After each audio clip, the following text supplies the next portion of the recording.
Hello everyone, আবার চলে এসেছি একটা রিভিউ ভিডিও নিয়ে। এখানে তোমরা দেখতেই পাচ্ছ যে আমার একটা পার্সেল এসছে। আমি না এখন খুব ঘর সাজানোর জিনিস, রান্নাঘরের জিনিস এগুলো খুব কিনছি। তো একটু নেশার মতো হয়ে গেছে।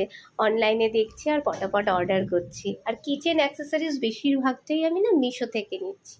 বেশ ভালোই লাগছে, জিনিসগুলো বেশ ভালোই হচ্ছে। এই কোস্টারটা কিন্তু মানে ডাইনিং টেবিল কোস্টার, এটা আমি অর্ডার করেছিলাম মিশো থেকে। আবারও বলছি, এটা কোনো প্রমোশনাল ভিডিও নয়। আমার যেরকম ভাল মানে মনে হয়েছে সেটাই তোমাদের সাথে শেয়ার করছি। তো এখানে এরকম 6টা থালা রাখার বা প্লেট রাখার কোস্টার রয়েছে, আর 6টা গ্লাস কোস্টার রয়েছে। আর এই যে ঝুড়ি টাইপের জিনিসটা দেখছি, এটা আমার সবচেয়ে বেশি পছন্দের। এখানে সসেসের বিভিন্ন রকম সসের বটল, জল ফল বিভিন্ন কিছু রাখা যায়। তো এইটা অ্যাফোর্ডেবল প্রাইস 595 নিয়েছে। তোমরাও কিন্তু নিতে পারো। কেমন লাগলো অবশ্যই জানিও।